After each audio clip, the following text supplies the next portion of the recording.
Satanás o tempo todo vai tentar parar a forma que nós temos, que foi dada por Deus, de gerar filhos espirituais. Não somente impedir a geração de filhos, mas também vai fazer com que nós tenhamos deficiência em alimentá-los, em fazer com que eles sejam de fato conhecedores da verdade, da justiça, do evangelho, do amor e da graça. A intenção de Satanás no corpo físico da mulher é fazer com que ela, através da enfermidade, não consiga gerar e não consiga alimentar. A intenção de Satanás contra os filhos e filhas de Deus é fazer com que eles também parem de gerar filhos espirituais e também não tenham nada para dar, não tenham nada para oferecer. E por isso esse mês se torna especial, não somente combatendo essa doença horrível, horrenda, mas também continuar vigilantes, firmes, fervorosos na oração, para que homens e mulheres continuem a ser levantados por Deus, para que eles continuem gerando filhos e também dando de comer para uma geração faminta. Amém? Zacarias no capítulo 3, vamos falar de algo poderoso também do Senhor. Diz assim, na minha versão é a NVI, tá? Depois disto, ele me mostrou o sumo sacerdote Josué diante do anjo do Senhor, e Satanás à sua direita para acusá-lo. Mais uma vez.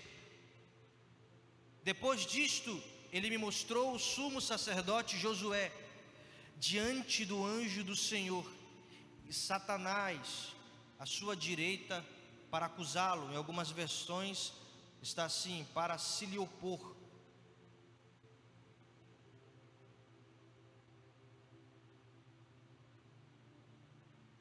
A minha intenção hoje de trazer essa palavra para você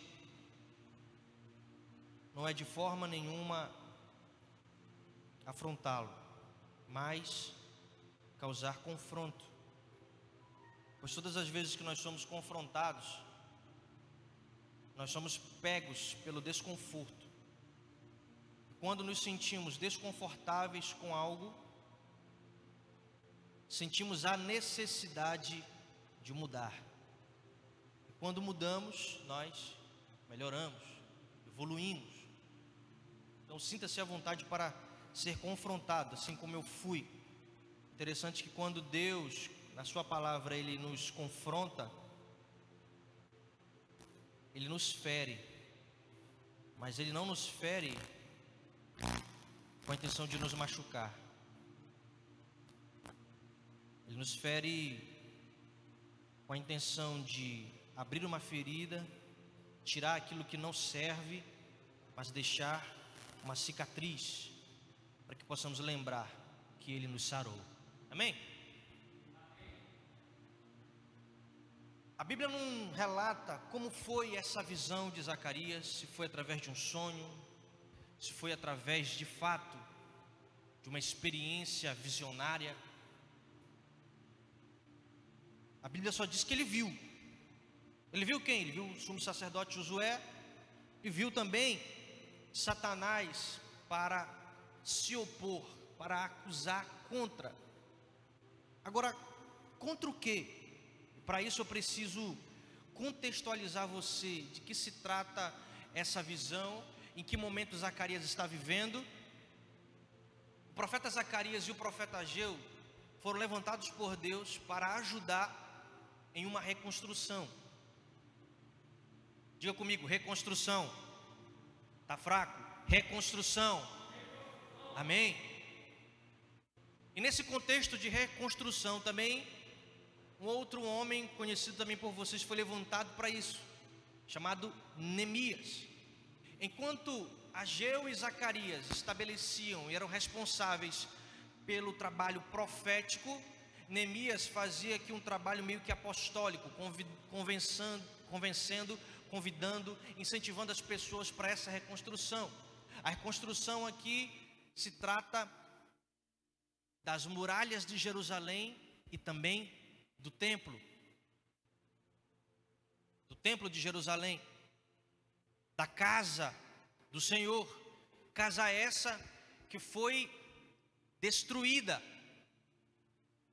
Foi levantado muitos recursos, os melhores materiais, os melhores homens para a construção desse templo, do templo do Senhor, do templo de Salomão. Entretanto, por uma série de fatores que a gente não vai abordar hoje, mas Salomão, mesmo sendo o rei, com dotada sabedoria, acabou vacilando em alguns momentos. Isso pela vontade permissiva de Deus. Nabucodonosor se apresenta para ser o destruidor desse templo, destruidor da casa do Senhor. Então a casa foi destruída, o templo está no chão, e agora Zacarias recebe uma visão em que Satanás está para se opor, ele está para ser contra essa reconstrução.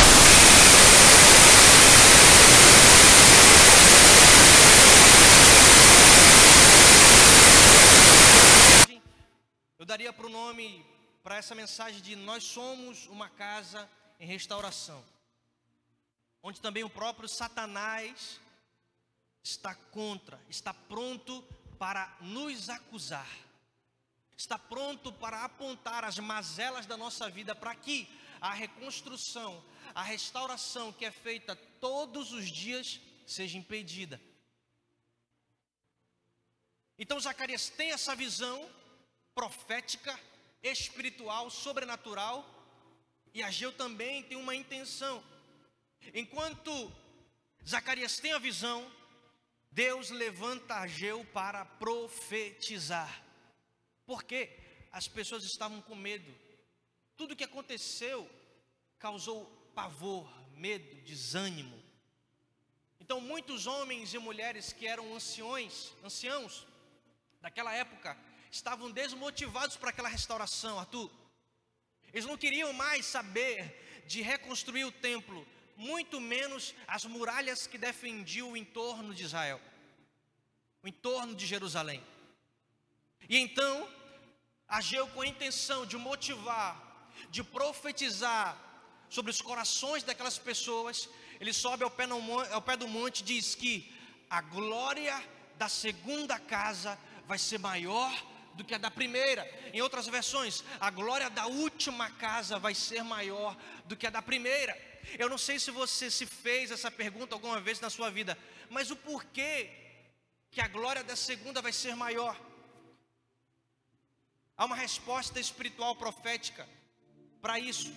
Primeiro, uma resposta simples e direta: a glória da segunda casa está sobre Jesus, porque a glória estava sobre o primeiro Adão, sobre aquele que caiu sobre o pecado, aquele que não soube obedecer à vontade de Deus. Mas agora a glória da segunda casa está sobre o segundo Adão, que é Jesus. E este Jesus é glorioso porque obedece à vontade do Pai.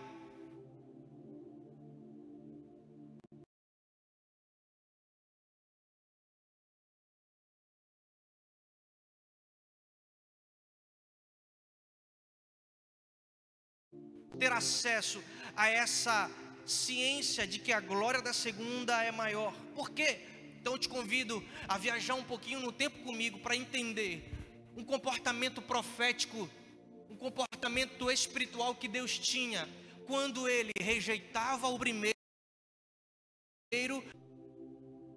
Vamos comigo até o início da história dos Hebreus, quando Deus levanta Abraão. Ele faz promessas lindas para Abraão. E faz uma promessa em que ele seria pai de multidões. E isso fomenta o coração de Abraão a continuar a avançar para de fato ser inserido nessa promessa. E ele diz que o seu filho, o filho que ele daria com Sara, seria o filho da promessa. daria continuidade à palavra que ele determinou para Abraão. Só que vocês conhecem a história. Abraão tenta desvirtuar o caminho para pegar um atalho, e o primeiro filho dele se chama Ismael. A pergunta é: este é o filho da promessa? Este foi o filho que Deus esquadrinhou e desejou e desenhou para Abraão? Não. Então o segundo, ele é capaz de ser inserido, pois esse concretizava a palavra de Deus sobre Abraão. Então nasce Isaque. Em Isaque está a promessa. Isaque é o filho da promessa. O interessante é que aqui está simbolizado a figura do pai e do filho e da igreja. Por quê? Abraão, na sua representatividade, Daniel, ele representa a Deus, porque quando nós conhecemos Abraão como pai da fé, de fato, de direito, ele não é o pai da fé, mas ele representa o verdadeiro pai da fé. Pois quem é aquele que coloca a fé no coração dos homens, senão Deus?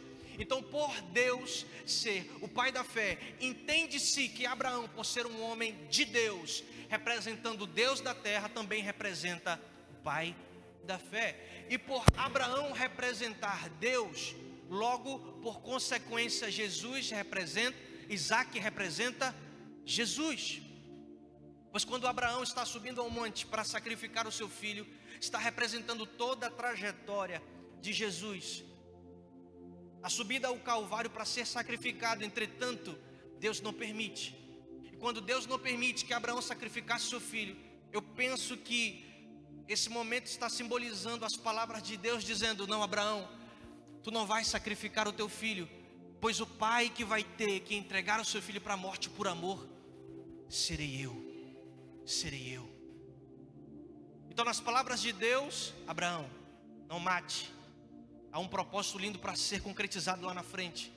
E enquanto Abraão representa Deus, Isaque representa Jesus, Rebeca representa a igreja. Pois um dia Abraão pediu para o seu servo ir para uma terra distante, preparar esposa para o seu filho. Está simbolizando a ida do Espírito Santo para preparar a igreja para o encontro do noivo. Há um momento histórico, profético e espiritual aqui. Mas vamos dar continuidade ao comportamento espiritual de Deus em rejeitar o primeiro e abençoar o segundo. É revelado para Rebeca que ela teria 2 filhos. Alguém diz: há uma confusão no teu ventre, há 2 crianças ali. Eu digo mais: o que nascer primeiro vai servir, o que nascer primeiro vai servir ao segundo. O mais velho vai servir ao caçula. E a primeira vez que eu tive contato com isso, eu tive problema, porque eu sou o primeiro da minha casa. Eu não entendia o porquê que Deus estava mudando a ordem de honraria. Pela lógica humana, o primeiro sempre tem vez, o primeiro sempre deve ser honrado, o primeiro sempre deve ser um pouco mais babado do que os outros. Mas aqui Deus inverte a ordem e diz: o que nascer primeiro vai servir ao segundo. O primeiro que nasce é Esaú, o segundo é Jacó. Preste atenção para você entender aonde Deus quer chegar com o seu comportamento espiritual. Jacó, por sua vez, tem 12 filhos. E entre esses 12 nasce o sonhador José. E José também tem a sua continuidade na criação dos seus filhos. Ele também tem 12. Então nasce Efraim e Manassés. E quando José vai envelhecendo, os seus filhos também vão crescendo, e o seu pai Jacó está morrendo. Então José pega os seus 2 filhos, leva para o seu pai abençoar. Pai, eu percebo que a sua idade está um pouco avançada, eu percebo que você não tem mais a força diante, você já está acamado. Pai, antes de morrer, abençoa os meus filhos. E quando Jacó vai abençoar os filhos de José, ele acaba trocando as mãos e acaba abençoando o segundo. Mais uma vez Deus mostrando o seu comportamento espiritual, em que a bênção estava sobre o segundo, Danilo. E aí, na história, a Bíblia vai dizer que quando José estava governando, o povo cresceu muito. O povo de Israel ficou muito numeroso, então passam-se os anos. José morre, os filhos de José morrem, e pelo descaso do povo, o povo acaba sendo preso, cativo ali, escravo ali no Egito. E Deus levanta um homem para libertar esse povo. O nome desse homem era Moisés. Moisés então leva o povo para o deserto, como ato de liberdade, como prova de libertação de Deus para aquele povo. E agora Deus precisa organizar aquele povo, escrevendo algumas regras e algumas leis. Então ele faz o Moisés subir ao monte para poder buscar essas duas leis que foram escritas pelo próprio dedo de Deus. A caligrafia das tábuas, das primeiras tábuas, era do próprio Deus. Ele escreve, Moisés, quando está descendo, tem uma percepção horrível do povo, envolto a festas, algazarra, idolatria. Moisés é tomado de desgosto, de chateação, de raiva, acaba quebrando as leis, quebrando as tábuas das leis. Mais uma vez, Deus estava dizendo: eu estou rejeitando a primeira, porque o que vale é a segunda. Então Moisés sobe novamente, as tábuas agora são reescritas e são levadas até o povo. Da continuação do caminho pelo deserto, a primeira geração desse povo morre. Quem entra na terra prometida é a segunda. Quem entra em Canaã é a segunda. Deus dizendo mais uma vez: a primeira está comprometida, o que vale é a segunda. Então em Israel o primeiro rei é levantado, seu nome Saul. Não era o que Deus queria, não estava segundo o coração de Deus. Quem estava segundo o coração de Deus era o segundo. Então é levantado Davi. Davi é segundo o coração de Deus. Davi é o segundo rei de Israel, o rei próspero, um rei vencedor, um guerreiro, mais do que um rei, um bravo homem de Deus que se preocupava em agradar o coração de Deus, que se preocupava em colocar sorrisos no coração de Deus. Sim, por algum momento da sua vida Davi errou, mas a Bíblia ainda insiste em chamar Davi como um homem segundo o coração de Deus. E no reinado de Davi é levantado os melhores materiais para a construção do templo. Davi não pôde construir, entrega o projeto, a arquitetura, os materiais para Salomão. Salomão então constrói. Por isso que o nome é Templo de Salomão. É construído o templo, é levantado o templo do Senhor, mas agora ele está destruído. Agora ele está no chão e é preciso uma restauração. É preciso uma reconstrução do templo. Mas Satanás está para se opor. Há uma casa agora que precisa ser reconstruída, precisa ser relevantada, reedificada, restaurada.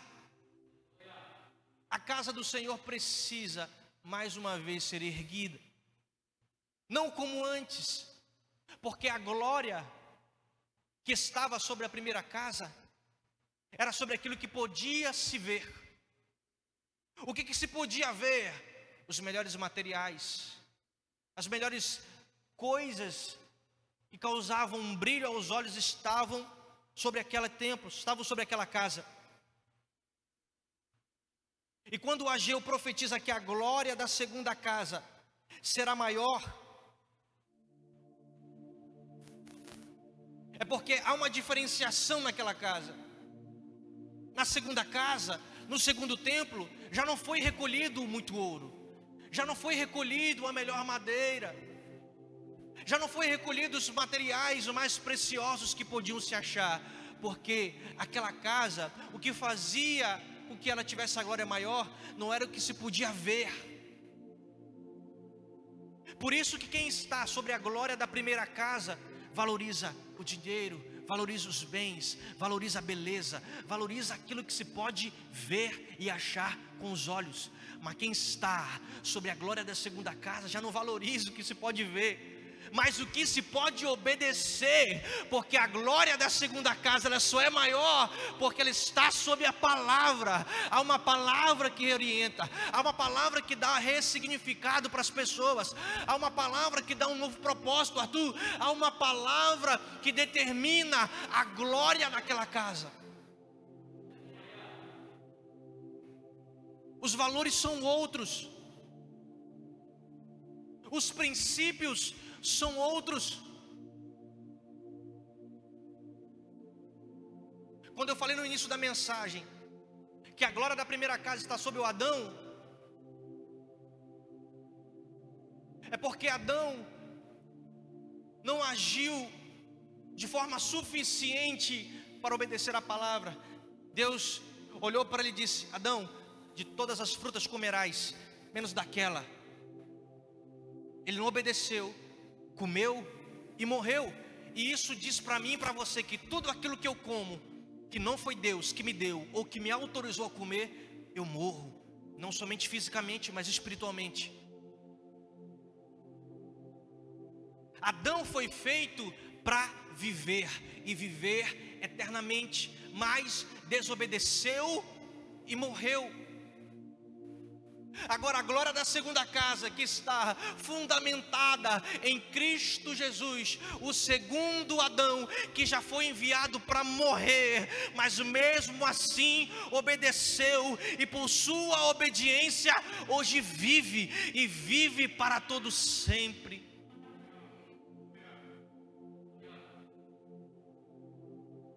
O lugar não determina e não deve determinar a glória que está sobre nós, porque um dia Adão estava no lugar de delícias e mesmo assim desobedeceu para a morte. Jesus estava no Calvário,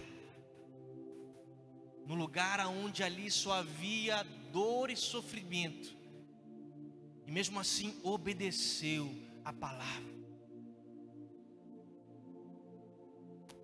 O que Satanás tem para se opor à nossa vida é que ele quer impedir, parar, acabar com a restauração da minha vida e da sua vida. Quando Satanás tenta acabar com as suas finanças, com o seu emprego, não é de fato isso que ele quer. Quando ele tenta acabar com o nosso relacionamento, com o nosso casamento, não é o casamento que ele quer. O que ele quer de fato, enviando essas coisas, produzindo essas coisas sobre nós, é acabar, é parar, é impedir a restauração que nós estamos sendo submetidos todos os dias através de Cristo Jesus. Mas há uma palavra que conforta o nosso coração, há uma palavra que motiva o nosso ser, é que aquele que começou a boa obra é fiel para cumpri-la, para completá-la, para terminá-la no dia da vinda de Cristo Jesus. A restauração do nosso ser vai ser completa. Entretanto, há uma mistura tão perfeita, ao mesmo tempo tão incompreendida sobre nós, que é a soberania de Deus e a responsabilidade humana. Ao mesmo tempo que Deus, de forma soberana, nos atrai, a responsabilidade humana precisa estar em contato com essa soberania. Ao mesmo tempo que somos atraídos pela vontade soberana de Deus, nós também nos colocamos como corações dispostos. Eu quero, eu necessito, eu preciso, eu quero ser restaurado, eu quero ser renovado, eu preciso ser reativado, o meu propósito precisa ser ressignificado. Deus me restaura, Deus me renova, eu preciso de algo novo, eu quero viver algo novo. Há uma história que precisa ser contada através da minha vida, e ela só vai ser contada se eu de fato for restaurado. A glória do Senhor se manifesta na vida daqueles que estão sobre a última casa, a casa que possui a glória, a casa que de fato foi glorificada por Deus através de Jesus. O comportamento de Jesus em valorização ao templo é evidente. Quando ele entra em Jerusalém, a primeira coisa que ele vai fazer em Jerusalém, Daniel, é entrar no templo. A primeira coisa, ele vai direto no templo, e ali expulsa os mercadores, expulsa os comerciantes, manda embora todo mundo. A sua atitude representava o valor àquela casa, o valor àquele templo, porque ele entendia e mostrava para nós que aquilo era santo, que aquele lugar era um lugar diferente, especial, acima do normal, alcançava a transcendência. Ser transcendente é ultrapassar os níveis da normalidade. Ser transcendente é alcançar um nível nunca antes alcançado. Ele estava dizendo isso. O templo precisa ser santo, a casa do Senhor precisa ser santa. Um apontamento para mim e para você. Ei, a glória da segunda casa, ela é maior também, porque o templo guarda a santidade, o templo guarda a pureza, o templo se preocupa em estar limpo. Deus quer produzir no templo que hoje somos nós, pureza, santidade, leveza, limpeza. O templo que hoje está sendo restaurado é o meu e o seu. A glória que está sobre a segunda casa, a última casa, está na minha vida, está na sua vida. Você que nos assiste também é alvo da glória do Senhor sobre a sua vida, sobre a sua casa. Guarda o que Deus colocou em você, guarda o que Deus entregou para você, para que o templo que você é permaneça santo, permaneça limpo, permaneça sendo habitação da glória de Deus. Você pode ficar de pé. A restauração, ela está sendo continuada pelas nossas vidas. Há um ambiente novo preparado por Deus para vivermos. Mas nós só acessamos esse ambiente quando nos colocamos em um lugar de restauração. Nós somos uma casa em restauração.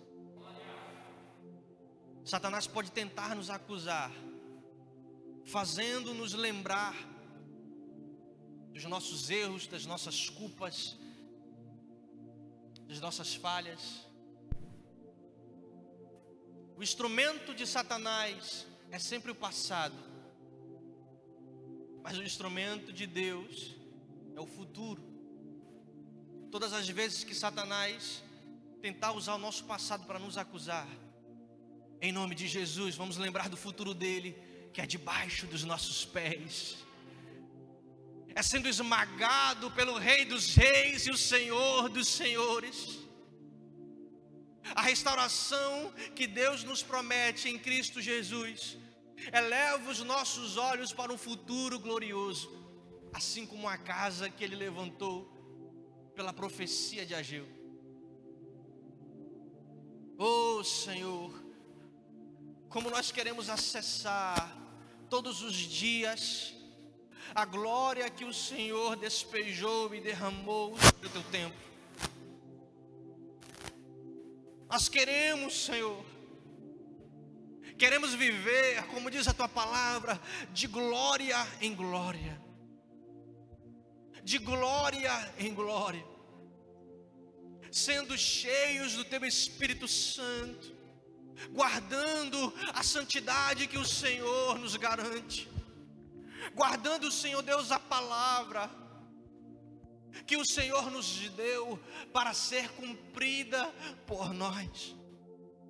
Nos ensina a sermos casa, nos ensina a sermos templos melhores, habitação melhor, a cada dia uma reconstrução, uma restauração, a ponto de nos deixar todos os dias aptos para que Teu Espírito Santo esteja se comunicando com o nosso espírito. E à medida que isso vai acontecendo, homens e mulheres são forjados para a glória de Deus, para a manifestação da glória de Deus. Por isso, se há alguém aqui que precisa ser restaurado, ser renovado, ser reenchido do Espírito da glória, que seja agora, que seja agora, que seja agora, pelo poder que há no nome de Jesus. Pelo poder que há no nome de Jesus. Queremos mais, mas para que possamos atingir o mais, nós entendemos que há uma restauração e uma reconstrução que precisa ser acessada. Ensina-nos nessa noite, Senhor, ensina-nos nessa noite a abrir cada dia mais o nosso coração para a Tua restauração. Que possamos de fato viver um fluir em Ti, um fluir na Tua presença, um fluir no Teu Espírito Santo, um fluir, Senhor Deus, através da palavra, para que possamos ter acesso à restauração, à reconstrução através de Ti, Senhor. Olhos fechados, em oração, em adoração. Ei, flua. Deixa que o Espírito Santo fale ao seu coração. Deixa que o Espírito Santo dê continuidade à renovação, à reconstrução, à restauração do seu templo, que é você. Aleluia, aleluia.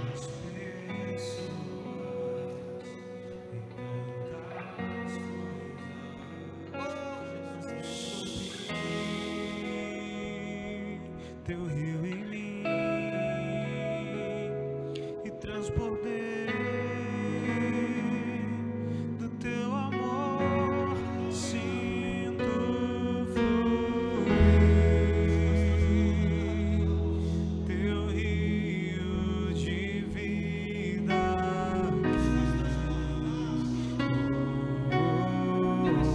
sinto fluir.